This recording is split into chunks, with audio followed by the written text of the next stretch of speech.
Hindu mythology देवी देवताओं, राक्षसों और मनुष्यों की कहानियों से भरी हुई है। जीवन, मृत्यु और पुनर्जन्म के बारे में ये कहानियां सदियों से चली आ रही हैं और आज भी उतनी ही प्रासंगिक हैं जितनी पहले थीं। लेकिन कुछ एक्स्ट्रॉर्डिनरी बीइंग्स जन्म और मृत्यु के साइकिल से परे होते हैं, जो इटर्नली जीते हैं, जिन्हें चिरंजीवी कहते हैं, द इमॉर्टल्स। ये बीइंग्स न केवल अमर हैं, बल्कि वे हमारे लिए एक हायर स्पिरिचुअल प्लेन का प्रतीक भी हैं।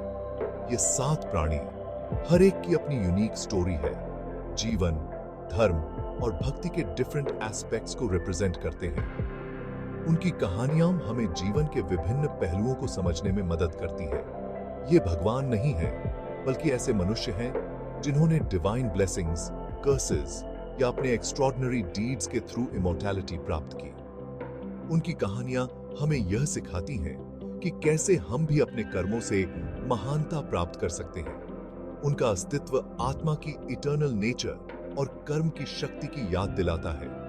वे हमें यह भी सिखाते हैं कि हमारे कर्म हमारे भविष्य को कैसे प्रभावित कर सकते हैं। वे धागे हैं जो अतीत, वर्तमान और भविष्य को जोड़ते हैं, जनरेशंस अक्रॉस आशा और प्रेरणा प्रदान करते हैं। उनकी कहानियां हमें यह भी सिखाती हैं कि कैसे हम अपने पूर्वजों से सीख सकते हैं और आने वाली पीढ़ियों के लिए एक बेहतर भविष्य बना सकते हैं।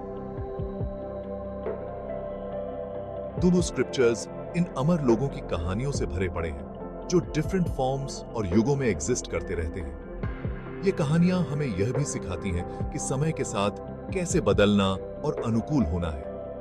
उनकी उपस्थिति हमें याद दिलाती है कि समय साइक्लिकल है और अच्छाई और बुराई के बीच लड़ाई चल रही है। यह लड़ाई न केवल बाहरी दुनिया में होती है, बल्कि हमारे अंदर भी चलती रहती है। वे डिवाइन और ह्यूमन के बीच एक सेतु का काम करते हैं, ग्रेटनेस और ट्रांसेंडेंस को प्राप्त करने की क्षमता को एम्बॉडी करते हैं। उनकी कहानियां हमें यह भी सिखाती हैं कि कैसे हम अपने भीतर की दिव्यता को पहचान सकते हैं। उनकी कहानियां मोरालिटी, करेज और भक्ति में वैल्यूएबल लेसन्स प्रदान करती हैं, जो हमें एक हायर पर्पस के लिए प्रयास करने के लिए प्रेरित करती हैं। ये कहानियां हमें यह भी सिखाती हैं कि कैसे हम अपने जीवन में नैतिकता और साहस को बनाए रख सकते हैं। वे केवल एंशिएंट टेल्स के पात्र नहीं हैं, बल्कि टाइमलेस वैल्यूज के जीवंत अवतार हैं। उनकी कहानियां हमें यह भी सिखाती हैं कि कैसे हम अपने जीवन में इन मूल्यों को लागू कर सकते हैं। चिरंजीवियों की अवधारणा केवल एक मिथोलॉजिकल क्यूरियोसिटी नहीं है, बल्कि हिंदू संस्कृति में एक डीपली इनग्रेन्ड बिलीफ है।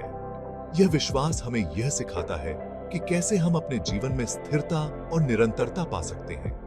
उनकी पूजा देवताओं के रूप में नहीं की जाती है, बल्कि उन्हें रेजिलियंस, राइचसनेस और मानव आत्मा की एंड्योरिंग पावर के प्रतीक के रूप में रिवियर्ड किया जाता है। उनकी कहानियां हमें यह भी सिखाती हैं कि कैसे हम अपने जीवन में इन गुणों को विकसित कर सकते हैं। उनकी कहानियां पीढ़ी दर पीढ़ी चली आ रही हैं, जो हमें याद दिलाती हैं कि केओस और चेंज के बीच भी कुछ चीजें एंड्योर होती हैं। ये कहानियां हमें यह भी सिखाती हैं कि कैसे हम अपने जीवन में स्थिरता और निरंतरता पा सकते हैं। ये किस्से कॉन्स्टेंटली इवॉल्विंग वर्ल्ड में कंफर्ट, गाइडेंस और कंटिन्यूटी की भावना प्रदान करते हैं। वे हमें यह भी सिखाते हैं कि कैसे हम अपने जीवन में शांति और मार्गदर्शन पा सकते हैं। वे जीवन की कॉम्प्लेक्सिटीज, मृत्यु और धर्म की खोज को समझने के लिए एक फ्रेमवर्क प्रदान करते हैं। उनकी कहानियां हमें यह भी सिखाती हैं कि कैसे हम अपने जीवन में इन जटिलताओं को समझ सकते हैं। चिरंजीवी प्राचीन ग्रंथों या मंदिरों की दीवारों तक ही सीमित नहीं है। उनकी उपस्थिति रोजमर्रा की जिंदगी में महसूस की जाती है। वे हमें यह भी सिखाते हैं कि कैसे हम अपने जीवन में इन मूल्यों को लागू कर सकते हैं। उन्हें प्रार्थनाओं में याद किया जाता है, उनके नाम ताबीजों पर अडॉर्न होते हैं और उनकी कहानियां रिलीजियस गैदरिंग्स के दौरान सुनाई जाती हैं। ये कहानियां हमें यह भी सिखाती हैं कि कैसे हम अपने जीवन में इन मूल्यों को लागू कर सकते हैं। उनका कंटिन्यूड एग्जिस्टेंस समय की साइक्लिकल नेचर और आध्यात्मिक मुक्ति प्राप्त करने की संभावना की याद दिलाता है। वे हमें यह भी सिखाते हैं कि कैसे हम अपने जीवन में इन मूल्यों को लागू कर सकते हैं। वे मनुष्य के लिए अपनी लिमिटेशंस को ट्रांसेंड करने और इटर्नल ब्लिस की स्थिति प्राप्त करने की क्षमता का प्रतिनिधित्व करते हैं। उनकी कहानियां हमें यह भी सिखाती हैं कि कैसे हम अपने जीवन में इन मूल्यों को लागू कर सकते हैं। उनकी कहानियां केवल अतीत के नैरेटिव्स नहीं हैं, बल्कि वर्तमान को नेविगेट करने और भविष्य को आकार देने के लिए गाइड पोस्ट्स हैं। वे हमें यह भी सिखाते हैं कि कैसे हम अपने जीवन में इन मूल्यों को लागू कर सकते हैं। अश्वत्थामा महाभारत में धनुर्विद्या के रिवियर्ड शिक्षक द्रोणाचार्य के पुत्र एक कॉम्प्लेक्स और ट्रैजिक व्यक्ति हैं। उनकी कहानी महाभारत के सबसे ग्रिपिंग और थॉट प्रोवोकिंग नैरेटिव्स में से एक है। एक स्किल्ड योद्धा अश्वत्थामा ने कुरुक्षेत्र युद्ध में कौरवों की तरफ से लड़े थे। उनकी युद्ध कौशल और वीरता ने उन्हें एक फॉर्मिडेबल वॉरियर के रूप में स्थापित किया। अपने पिता के प्रति वफादारी और द्रोण की मृत्यु के बाद बदला लेने की भावना से प्रेरित होकर अश्वत्थामा ने हेनस एक्ट्स किए, जिसमें पांडव पुत्रों की हत्या भी शामिल है जब वे सो रहे थे।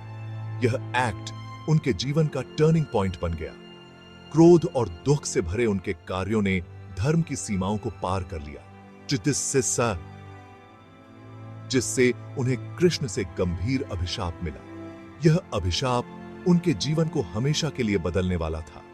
कृष्ण ने अश्वत्थामा के क्रोध की गहराई और उनके कार्यों के भयानक परिणामों को देखते हुए उन्हें अमृता का श्राप दिया।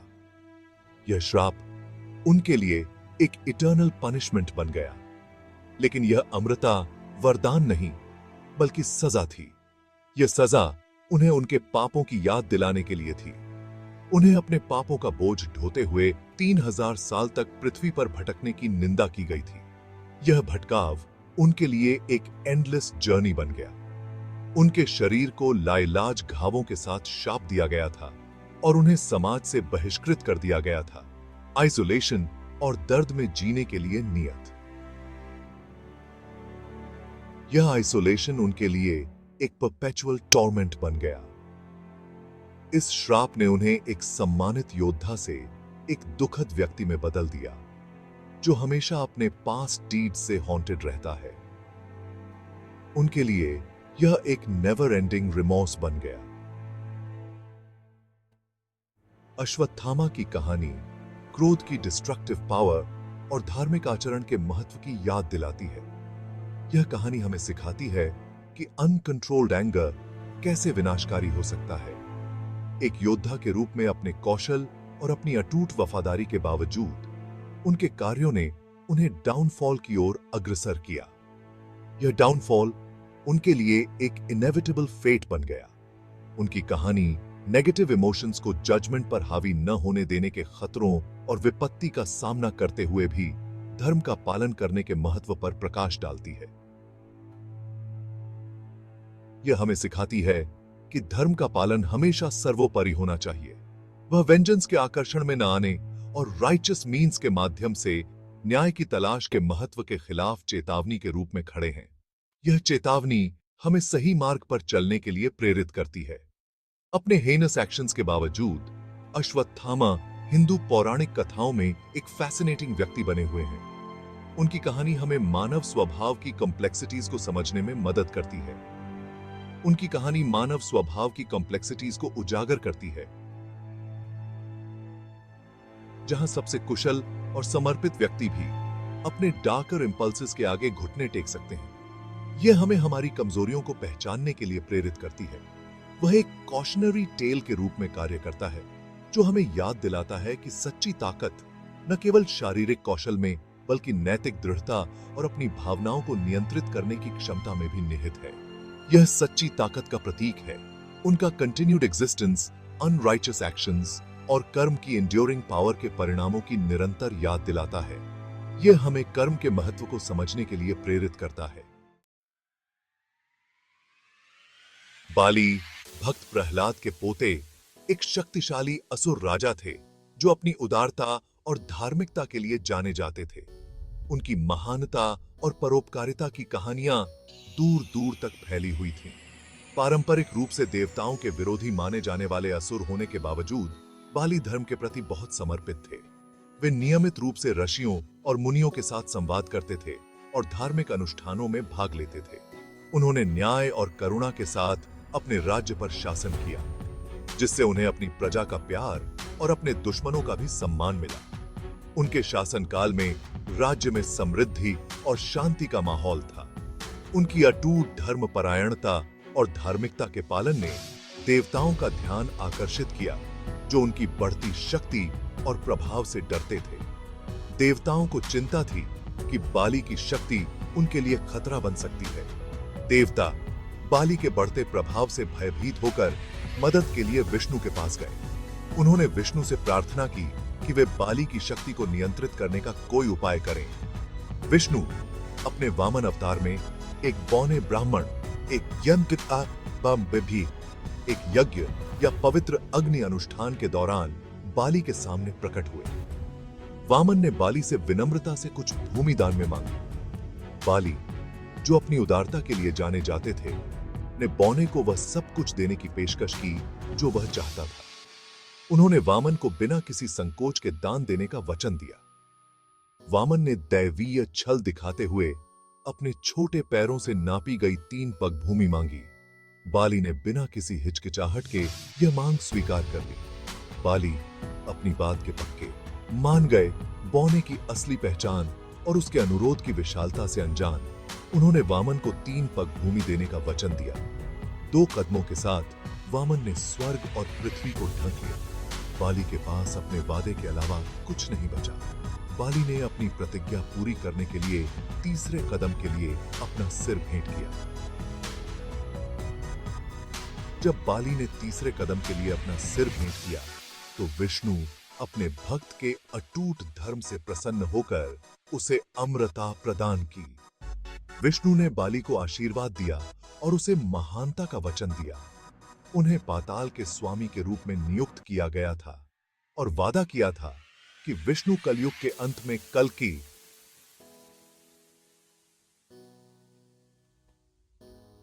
10वें अवतार के रूप में धर्म की स्थापना और बाली को ब्रह्मांड के शासक के रूप में ताज पहनाने के लिए वापस आएंगे।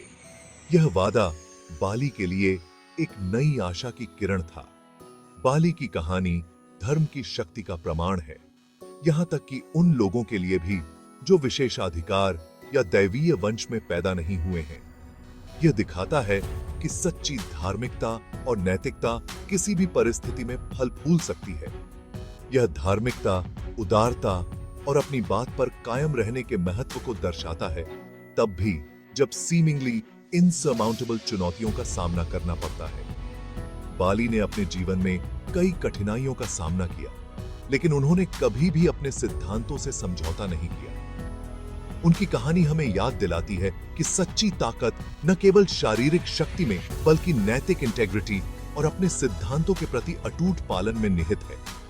बाली की नैतिक शक्ति और सिद्धांतों के प्रति उनकी निष्ठा ने उन्हें एक महान राजा बनाया। बाली का कंटिन्यूड एग्जिस्टेंस आशा की किरण के रूप में कार्य करता है, न्याय और धार्मिकता द्वारा शासित भविष्य का वादा। उनकी कहानी हमें सिखाती है कि सच्ची महानता और शक्ति नैतिकता और धर्म के पालन में है।